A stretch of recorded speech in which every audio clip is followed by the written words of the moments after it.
So I'm Jonathan Mugan from Deep Grammar.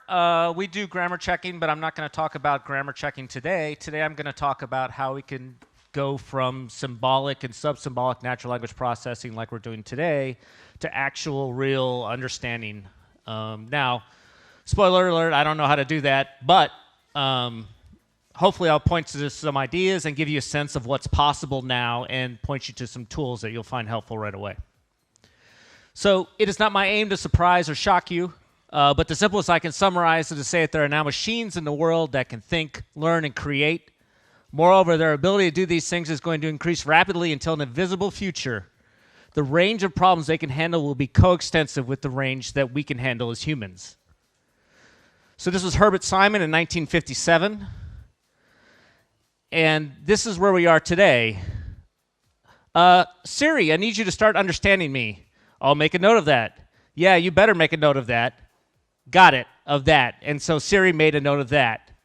This is what we have with Siri. So we had that conversation this morning, that mock-up conversation, so we all know that that's not really possible. We all know that computers have no idea what we're talking about. They're just doing the best they can by hacking over symbols and different things that they can point to.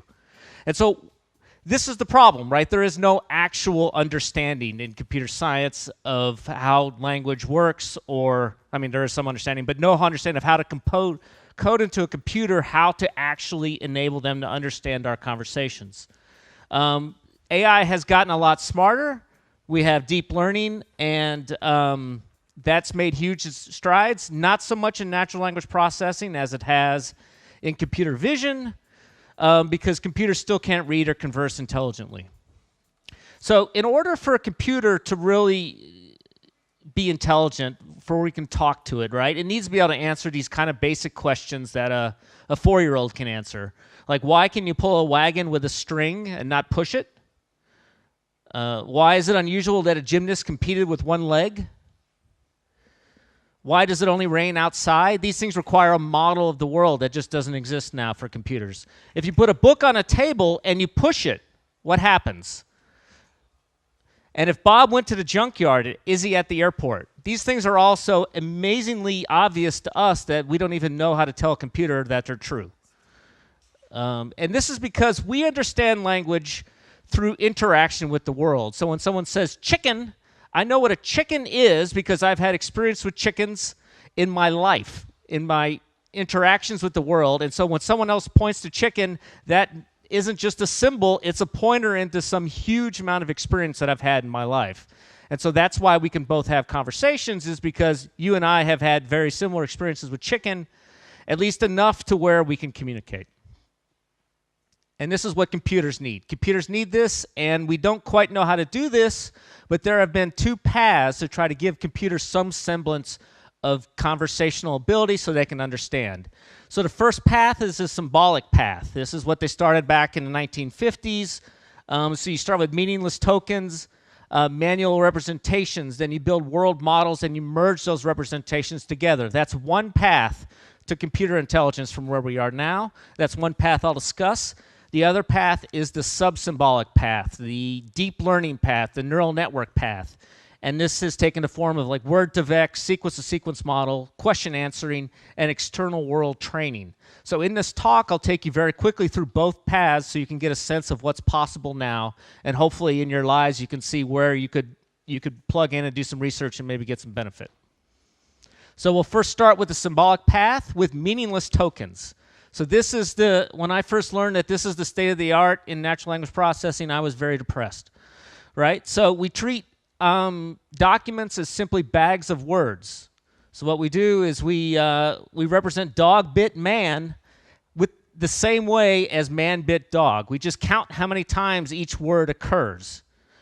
So you consider a vocabulary, which in English, a common vocabulary might be 50,000 words. You put aardvark, which is a little animal, at position 0, 8 at position 2, and maybe zoo at position 49,999. You get this big long vector, and this is your representation of man ate dog, and man bit dog will have the same vector, or dog bites man, and man bites dog.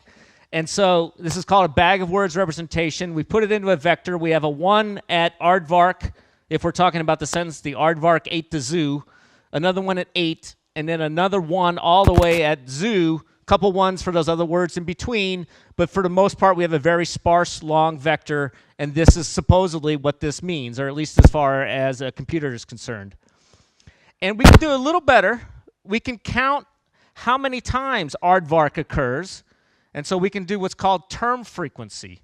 So we count how many times it occurs, so the aardvark ate the aardvark by the zoo. We have 2 for aardvark, and 1's all the way across. So this is, a lot of natural language processing is done with this. You can compare documents this way. You can go a little bit more sophisticated with this route. You can give rare words a boost, because aardvark, I don't think I've ever even seen one. They're not very common in English. And so you can multiply each entry in this vector by a factor of how common the thing is. So if a document does talk about aardvarks, well, that's pretty significant, more significant than if the document has a lot of the words "and" in it, because "and" is a very common word and doesn't mean a whole lot when you're talking about discriminating documents from each other, or comparing documents, right? Because maybe we want to know all of the different clusters of documents. One common thing is in law, you want to be able to do discovery, which is all of the things relevant to a case, or you want to find all of the legal documents of a particular kind, and so you might give rare words a boost so you can find the documents that you care about. Right? And so this thing we multiply by is inverse document frequency. What you do is you count the number of times your word occurs in your corpus. You may have a whole set of legal documents, 10,000 or so, and then you just multiply by the number of documents divided by the number of times that term occurs, take the log of it, and then you now have something called TF-IDF, term frequency inverse document frequency. And this is one of the basics of natural language processing, and it's one of the workhorses. So now if you have the sentence, the aardvark ate the aardvark by the zoo, you get 4.6 for aardvark, because not only does it occur twice, but aardvark is pretty rare in your corpus. And so if you're finding documents and aardvark is something you care about in the odd case, then this document is going to be very relevant. Okay, and this is called a vector space model, a bag of words model. You can throw these vectors into any classifier if you want to classify documents based on sentiment or anything else, to which ones are about aardvarks, which ones are about rare animals. This will allow you to do that.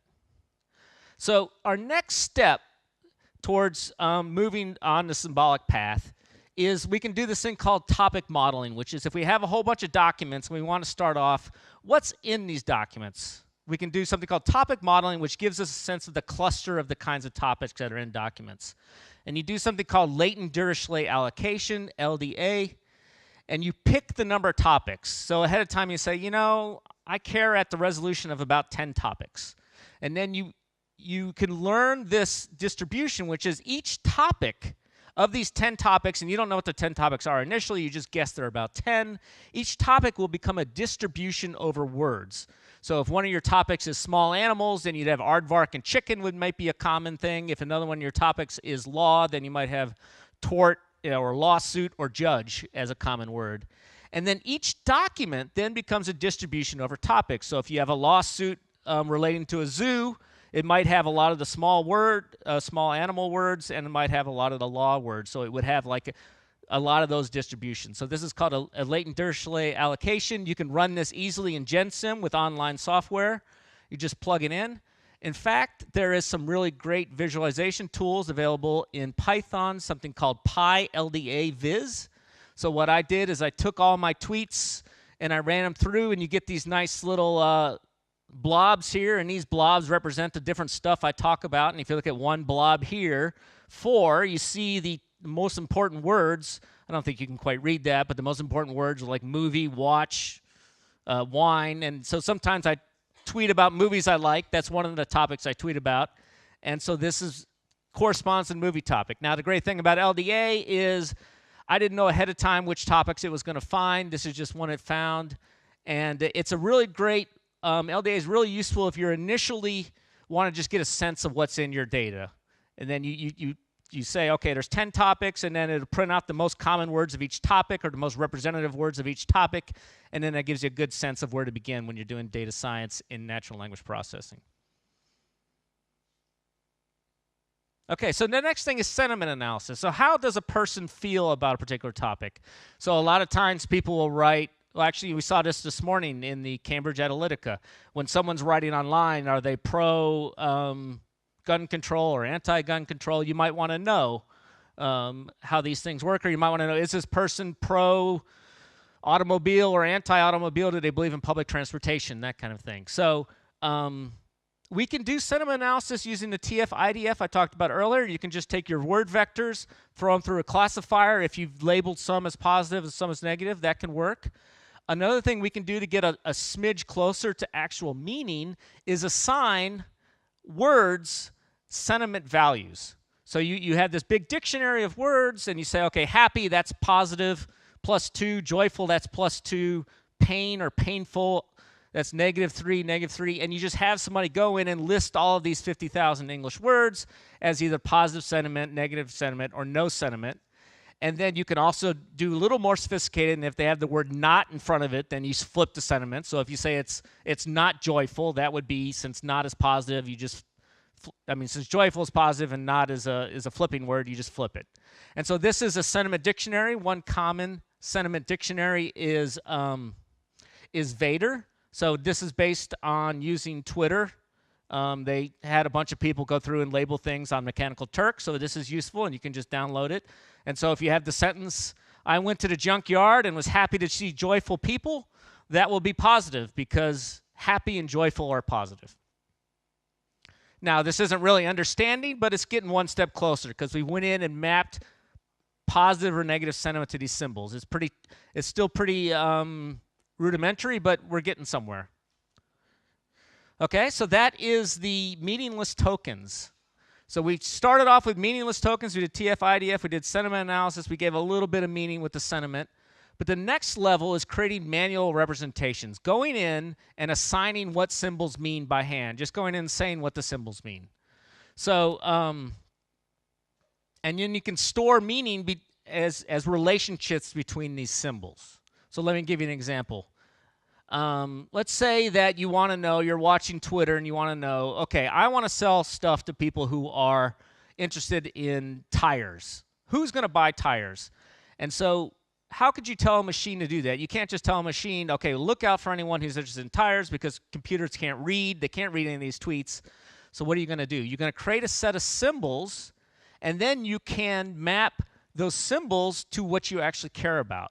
And so in this case, you have vehicle, tires, and Honda Civic. So you say, okay, a Honda Civic is a vehicle, and a vehicle has tires. So if you bother to write this down, then when people say the car, you can map that to vehicle. An automobile, you can map that to vehicle. My truck, you can map that to vehicle. Cruising in my Civic, you can map that to Honda Civic. And you can know semi-automatically, once you've taken the trouble to write all this stuff down, who is actually talking about tires. So again, there's no deep understanding here. The computer is just using the manual meanings that we have assigned to make a decision who might care about tires.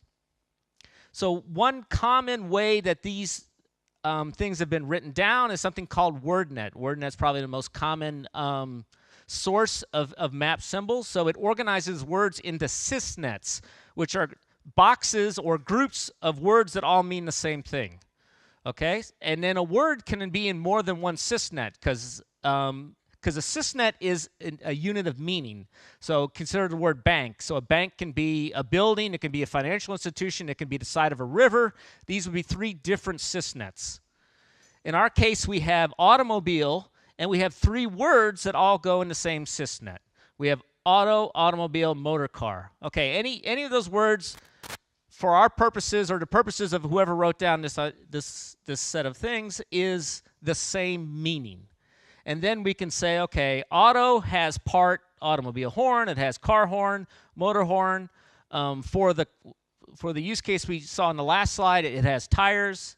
And then you can say, okay, well, an automobile is an instance of a motor car or an automotive vehicle. And as you can imagine, this is a huge amount of work to write all this stuff down.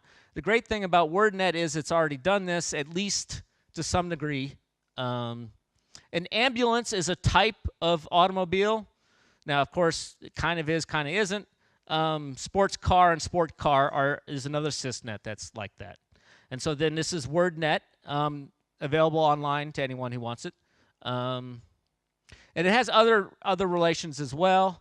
Has instance, has member, but it's pretty basic in terms of its relations.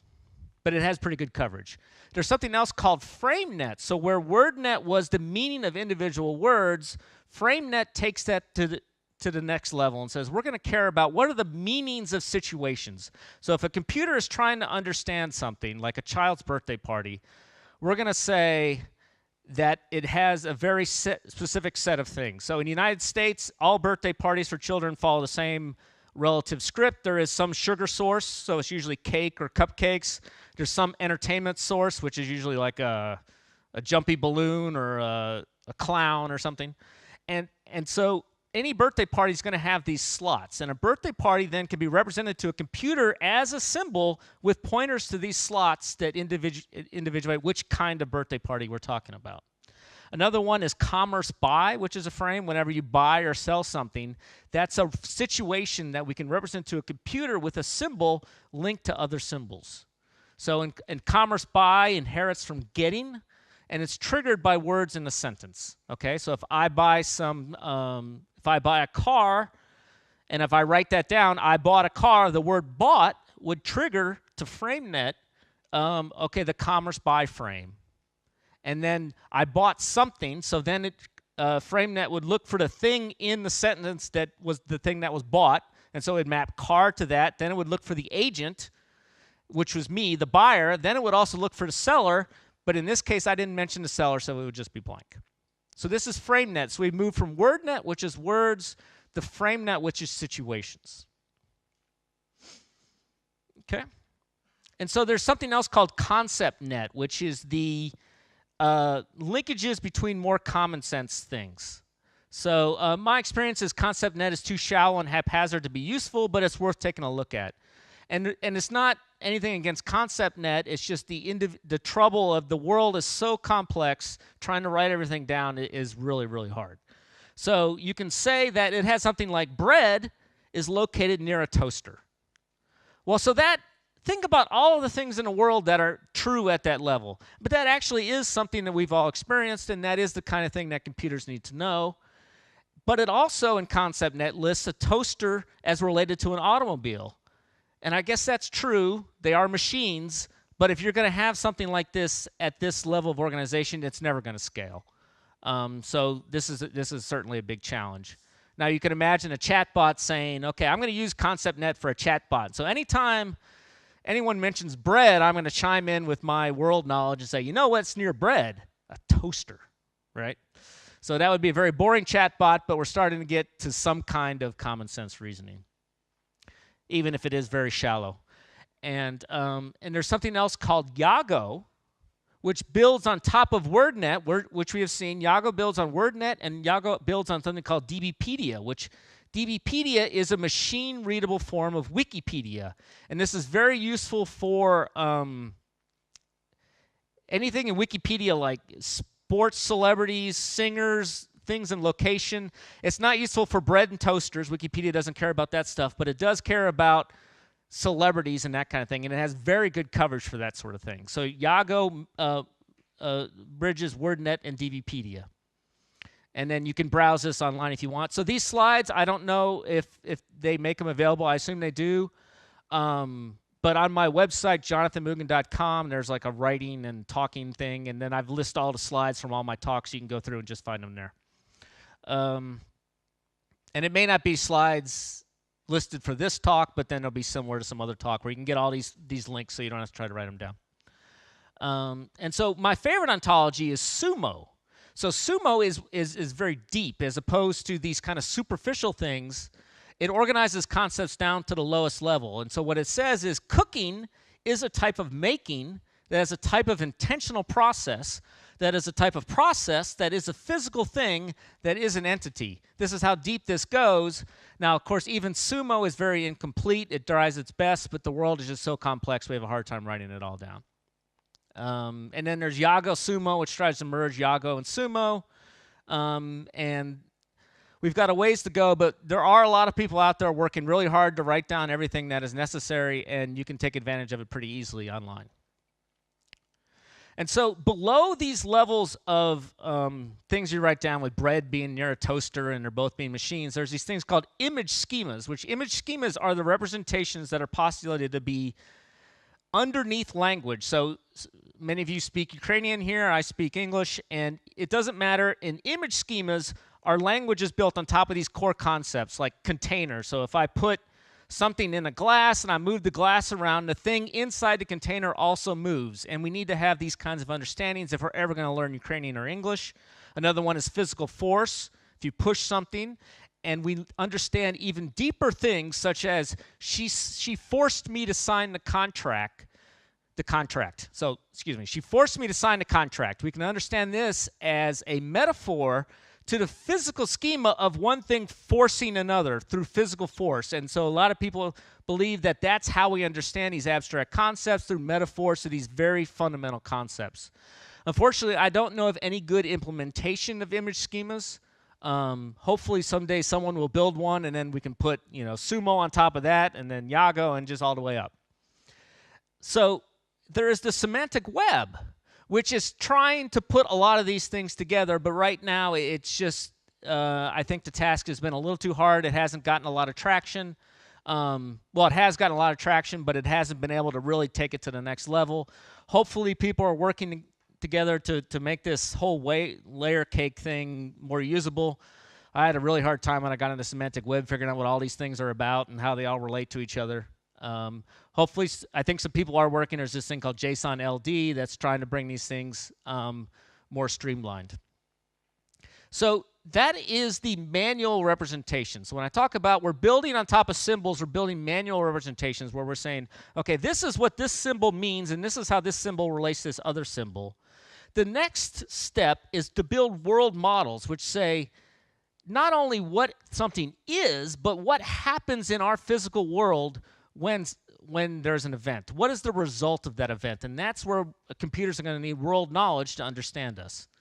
So they need this causal models of how the world works, because when we talk to each other, we only say the things that are not assumed to be understood between us. So in a romance novel, there might be two lovers, and you would never read in a romance novel, they looked across at each other, across the table with their eyes, and then they pushed the table aside between them, and as they pushed the table, all of the objects on the table moved because they were fixed to the table, and the gravity pushing down did this. So you would never see that in a romance novel, so any computer trying to understand the world through romance novels could never get that level of detail, because we all know that when we push a table, things on it move, and it's an irrelevant detail, and we don't want to read it.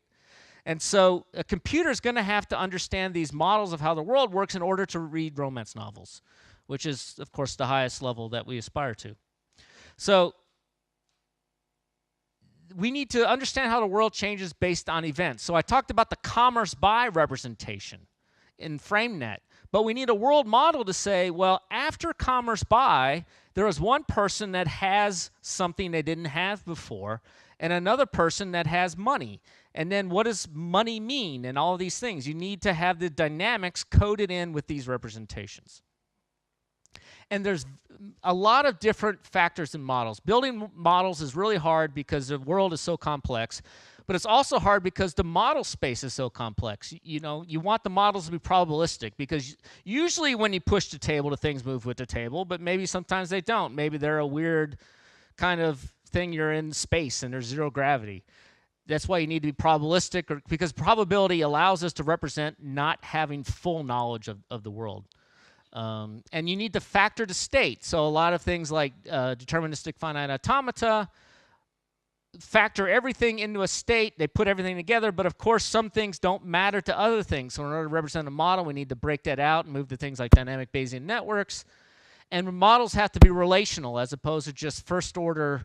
As opposed to propositional logic, we need to move to first order logic, which is you define a set of predicates, but the things that can take those positions are arbitrary. You don't merge it all together. Models have to be representing things that happen at the same time. So if something's happening over here and something else is happening over here, you don't want to have to put that all together and multiply together and blow up your model space. And they have to represent time, of course. So we've got a lot of work to do, both in terms of writing down everything that matters in the world and getting all of these different pieces together. So that's our world models. And so what we want to aspire to is to merge these things together along the symbolic path into merged representation so a computer can really understand. And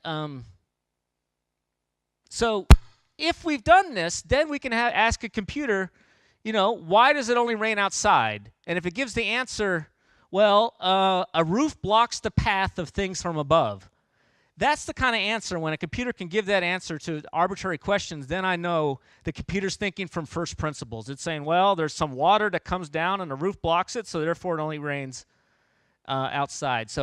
And of course, if we're able to specify things from these first principles, we won't have to give it this arbitrary number of facts because there's just way too many facts to ever write down.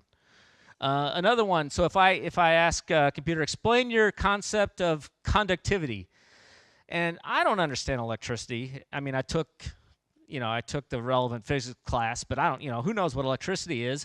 But if it says, if a computer says electrons are small spheres and electricity is small spheres going through a tube, conductivity is the blockage in this tube, how much blockage there is. Well, that's kind of, if I were forced to say how I understand conductivity, that would be the level at which I'd understand it. And if a computer can understand it at that level from these first principles, we'd know that we've made progress along this symbolic path. And then if we can ask it, of course, what the meaning of the word chicken is, a computer can tell you exactly what it can do with a chicken.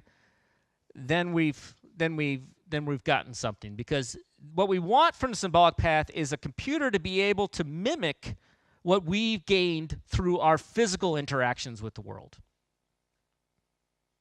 And there is this thing called psych I think it was started in Austin, where I'm from, Austin, Texas, and it tries to build in all these representations using first-order logic to start from the very beginning.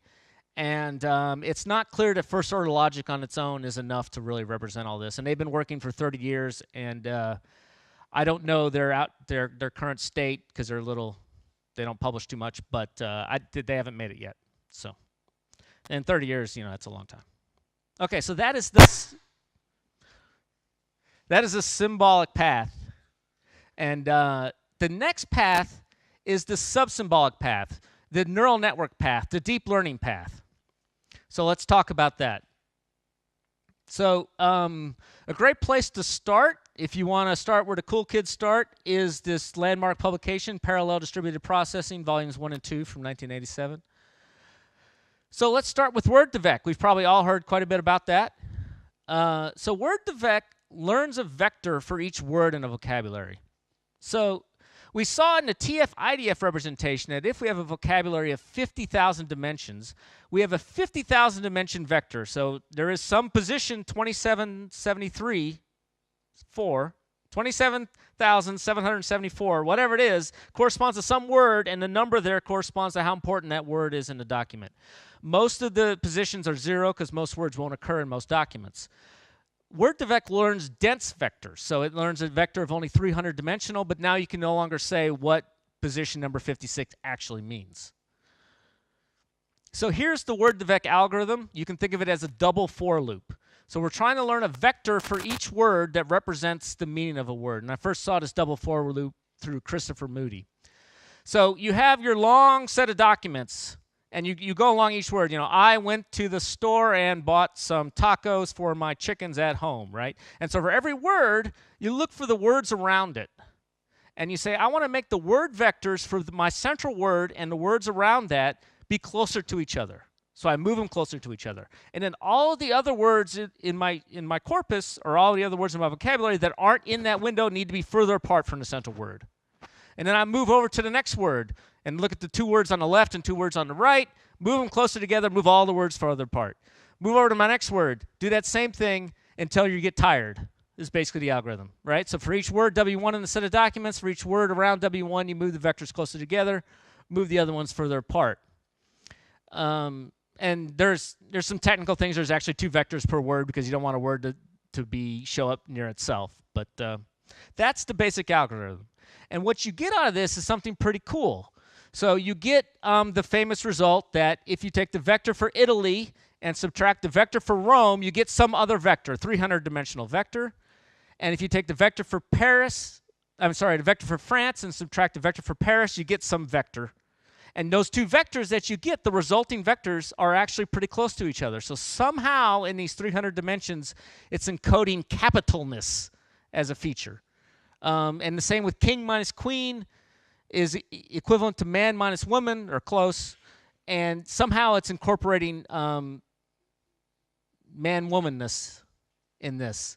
And in fact, this is one of the ways that they evaluate how well a vector learning algorithm works, is they give it some kind of like analogy test that they give the US high school students and see how well it can do. So there's some kind of meaning here, right? And the famous phrase is, you shall know a word by the company it keeps. And this is kind of true, as we've seen, although it's not completely true, because we've seen you don't write down everything we know. We only write down what doesn't need to be expressed. So these things that a 4-year-old knows, we don't bother to write down. So you can't learn the full meaning of a word that way, but you can learn some neat stuff. The words are grounded, but they're only grounded in other words. Okay? So the next big thing that you guys may have heard about is sequence-to-sequence models. So this is where you take one sequence and then predict another sequence. And so this shows up in machine translation. You're translating English to Spanish. You have a whole bunch of sentences in English, and for each sentence you have the equivalent word in sentence in Spanish, and you translate them between the two. And you teach a deep learning algorithm to do this. This is generally done using a recurrent neural network, and we'll see an example here in a second. And I guess we'll see an example right now. So the patient fell. So what you're doing is you take the, and sequence-to-sequence models implicitly learn word vectors as part of the algorithm. So you take the, and you generate a state, and you just use its current word vector. Remember, we initialize all these things, all these word vectors initially randomly. So we have some, random word vector, which is now the state H0. And what we do is we have our current neural network sitting right here that takes the previous state, which is a 300-dimensional vector, the word vector for patient, and combines those two together into some new state, H1. Then we use the same set of parameters here to combine the previous state and the new word vector for fell into some new state, H2. Then we, of course, do the same thing again, take H2 and combine them with period into H3. So H3 is now a 300-dimensional vector that, in a sense, represents the meaning of this sentence. So it's like a hidden Markov model, but it doesn't make the Markov assumption, and it benefits from a vector representation. So now to do machine translation, we start off with our H3, which is our previous final state of the sentence, and we generate a word, L. With our new, we have a decoding now. We've encoded it using recurrent neural network. Now we're going to use a different recurrent neural network to decode what we just encoded into Spanish from English. So we generate L. Now with our recurrent neural network, our different recurrent neural network, we take the previous state and the previous word and generate a new state.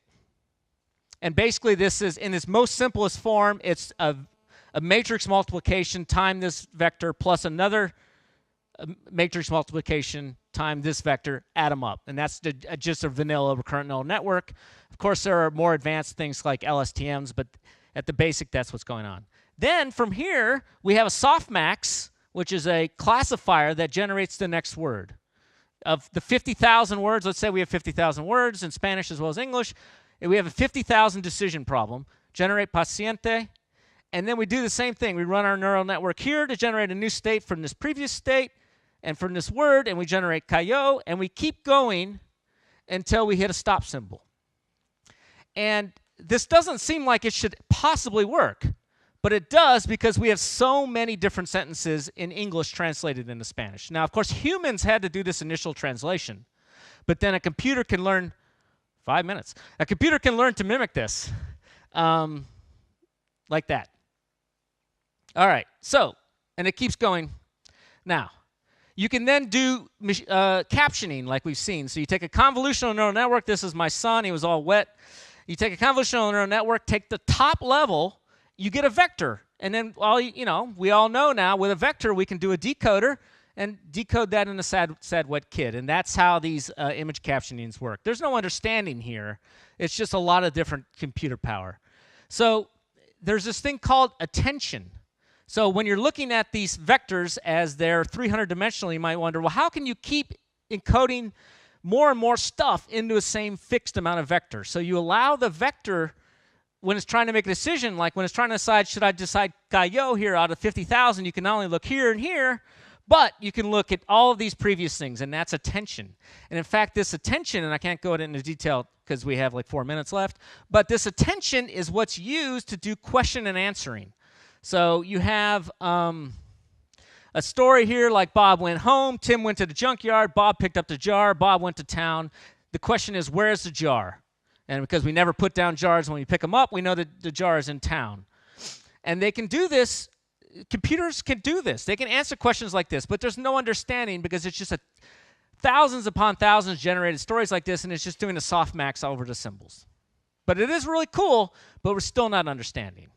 So,